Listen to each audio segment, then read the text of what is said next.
what's more terrifying than having Wrecker's inhibitor chip activate? Having Wrecker's inhibitor chip activate when they're in a abandoned Republic cruiser. Yeah. How's everyone doing today, guys? My name's T Codes. This is Star Wars The Bad Batch, Episode 7, Battle Scars. And I'll admit, this is an interesting episode for me because on one hand, I'm glad they got this plot point out of the way, or at least for now, they got this out of the way. But I was hoping it wouldn't be this early. And what I'm talking about in terms of a plot point is the Bad Batch removing the inhibitor chips from their heads. I thought that would be maybe like next episode at the earliest, but they throw it at us in this one. So of course, how they get the inhibitor chips out is actually cool because we get to find out who Rava and Trace actually contacted at the end of the last episode, and that being Rex, who walks into the bar where the gang has recently returned from a mission, which started off actually rather funny. It's just them trying to escape this group of pirates, I think Tex said. He's like, because they mentioned how, like, they stole this creature from them, yet they also stole it from someone else. So, like, it's just this weird, crazy thing, and it's a fun opening, and of course it's a nice way to just move right into the next scene, which is them at the bar with Sid and Rex being there, he's just in this cloak, cloak, cape, cowl thing, and he's just watching from a seat, and then eventually, he comes out, and everyone is kind of happy to see him. Of course, Omega's a little confused by how happy the team is to see Rex because she thought they all hated Regs, and so they say, like, well, Rex is the exception, as Wrecker bear hugs him, which was so funny. But this kind of immediately diminishes when Rex notices that Wrecker is having these headaches, and he knows, like, he's putting the pieces together. Like, he literally whips, like, he readies himself, like, he's ready to shoot Wrecker because the inhibitor chip is still in their head, in his head and the rest of the team. So, and he is haunted by this. It makes sense. Like, he's scarred by both what the chip did to him and what the chip did to the rest of the clones. And he even mentioned how he doesn't want to bury another clone. Because at the end of Clone Wars, we know just how many he buried. So he obviously is very on edge with anything related to the inhibitor chip. So the team knows that they have to get rid of them, like, ASAP. So Rex says the best way to do that is to go and do exactly what Ahsoka did to him, and then that's to go and find a way to remove the chip. And so they go to Bracca, which is, if for those who don't know, Bracca is a planet that we've known if you played Star Wars Jedi Fallen Order, because that's the planet where Cal Kestis starts on in the game, and because that's where he crash landed after his master got killed in Order 66. Yeah, so it's a great game. If you haven't played it, I check it out. But yeah, so this is the planet that they go to because Bracca is pretty much a ship graveyard for Star Wars. So literally there are cruisers everywhere, and Rex says that they just gotta get into one of them, go into the med bay, and just remove the chip there. And so that's exactly what they do. But a few things happen to start. Wrecker, obviously, with his headaches getting worse, and not to mention the fact that he keeps hitting his head, means he's eventually gonna come to the inhibitor chip. And a part of me notices I said I noticed it because I thought maybe the inhibitor chips are really sensitive when it comes to, like, technology or stuff. Because when Tech finished up his scanner that he invented to figure out where the inhibitor was, he puts it on Wrecker's head and he's scanning it.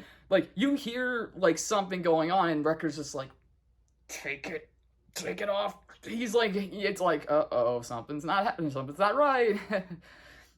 And pretty much, yeah, that's exactly what happens. They take, like, Wrecker, before they can put him in the machine, Wrecker, chip is activated, and it's kind of scary because, you know, they spend part of this episode with Wrecker, especially with Omega, like, he and Omega have really gotten along, like, you know, they're really bonding with each other, and it makes sense, you know, Wrecker's just this big, lovable brute, and Omega's a kid, so, you know, that it makes sense that the two of them get along.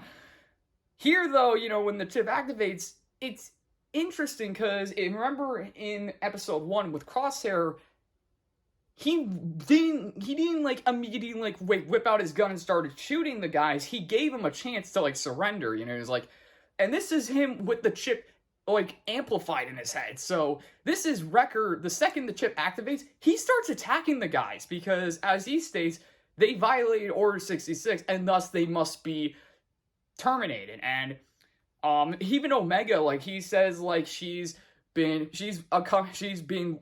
with these traitors, so that's treason. So, and we all know how treason goes in Star Wars. So, this whole sequence with them having to run around the cruiser with Wrecker chasing them, it's kind of scary because we've seen what Wrecker can do. We've seen what he's capable of. So just having him be this mindless brute that literally only has one objective, and that's to kill pretty much everyone. Maybe not Omega, but, you know, he takes each of them out with pretty much ease. So Omega, of course, being a kid, she's a little quicker, she's smaller, so she's able to at least get some advantage on Wrecker, and that being, like, she hides from him. She's able to sneak by him a bit, but not entirely. But there is this one cool scene, and I say it's cool because of the way they kind of fool you as the audience, because Omega enters this one room, and she's looking at this, like, little hiding spot in the corner. Then they cut to Wrecker breaking in, and he's looking around, and he sees the hiding space in the corner as well, and so he goes over there, and he looks in, and Omega's not there. And then they pan over, and they show you that Omega didn't actually go in that spot, but she hid in another spot. That's kind of clever, you know? It's like little details like that, just being like, you thought you were going there? No, she's over there. I don't know, I just like it when animators mess with the audience. It's funny. Intentionally, when they intentionally mess with the audience, I mean, you know, like, animation errors, like, you know, like, okay, I'm sorry. But, yeah, so Wrecker, he corners Omega, but luckily for Omega, you know, Rex and the others were able to get back. Well, Rex was able to get back up and stun Wrecker, and I like that. I like how Rex in this situation, and he probably was doing this at the beginning in the bar when he was ready to fire, is that he has these on stun. He's just stunning these guys, which makes sense for Rex's character. You know, he doesn't want to hurt any of his brothers, and he's been with this team before. He knows what they're like. He knows. Oh, I mean, for any clone for Rex, he cares about them because, again, yeah, they're his brothers, literally his blood. So he stuns Wrecker, and they're able to get him. They're able to take the chip out. But a part of me wonders what was up with this. So Rex, they put Wrecker in the machine to take the chip out, and Rex is, you know, he's there watching with the team, and Hunter was like, or was it Tech? I think Tech's like, no, Hunter was like, does it usually take this long? And Rex is like, I don't know, I've never been on this side of it. Which, again, it makes sense, because in Clone Wars, you had droids working on Rex, while Ahsoka also used the Force to help find the chip. Here, you don't have a Jedi, you don't really have a droid except Echo, and Tech's the one really working on the machine, so, not to mention, Wrecker's a brute. Plus, the way he got taken out was a little bit different, because Rex in Clone Wars, he got tasered by a droid, whereas here, Wrecker got stunned by Rex, so maybe it's a little bit of a difference. Or maybe they just want to build a tension with everything, because Omega talks about how removing the chip is very dangerous. Okay, sorry, had to actually take care of something downstairs. It actually was not the camera this time, surprisingly. Okay, so back to what I was saying. Omega, being a little scared about removing the inhibitor chips because, well, it's in your head, so mentally it could possibly do something, and so I get why she was scared, but as Rex kind of pointed out, it's more dangerous to leave it in than take it out, because we've seen what happened to the clones when the chip's activated. We see what Wrecker is like when the chip is activated, so man, it feels so weird though with this whole thing, because at first you just think Order 66 is just, they just following orders, but as we've seen in this show, no, it's not. It's more than just following that one order. It's everything else after. It's like your freedom, your literal mental freedom is taken from you with that chip. And it's messed up. So, yeah. And again, that's kind of the reason why I was hoping this episode would be a little bit later in this season or series, because if we had more time developing this idea of what the chip can really do, and then we had a moment where Wrecker turned, that would be hard. That would hit hard in my mind. And, we're technically halfway through. I mean, well, episode 8 is when we're going to hit the halfway point, but right now we're at episode 7, so oh, man.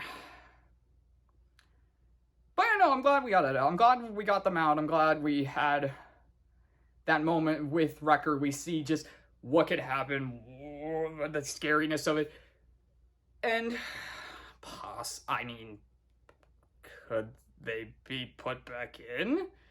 I don't know. I mean, they took him out this early. I mean, they gotta be adding to something else. I mean, obviously, the other thing they're probably gonna do is they're probably gonna try and get Crosshair and get the chip out of him. Because, come on, you're not gonna leave Crosshair behind. Right? Right?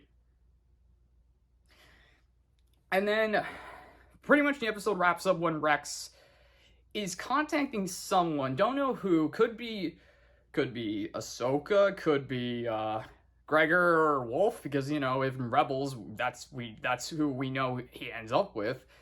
But for now, we just see him contacting someone, and according to the show, he's not done fighting. He wants to continue his fight against the Empire. And in Rebels, however, he didn't start off like that. So I wonder what's going to happen. I wonder if we're going to see how Rex goes from, continuing to fight to just retiring on this planet until, the Rebels show up to recruit him. So, and then we also get the shot of some scrappers in the distance observing Hunter and being like, alert the Empire. I'm like, oh boy.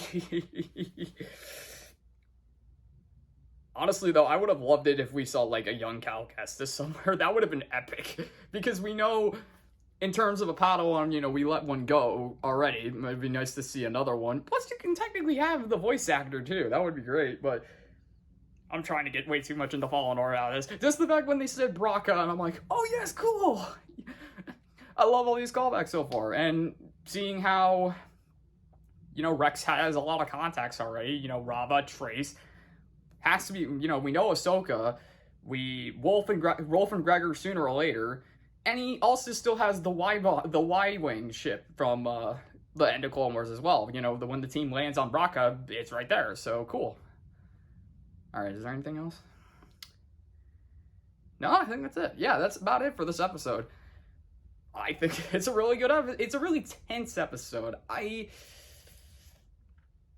In terms of everything that's been building up to, that's been building up so far, it makes sense for Wrecker's character, because, every episode he's in his head, every episode he started to feel a little iffy, every episode it got closer and closer, so it makes sense that sooner or later it was gonna happen. But I just wish maybe instead of, we gotta get the chips out now, it happens, we get the chip out, maybe if, Wrecker's chip activated and they had to spend part of the episode taking him down, and then the next episode they get it out, that would have been interesting. But for now, we got this. But I'm not complaining.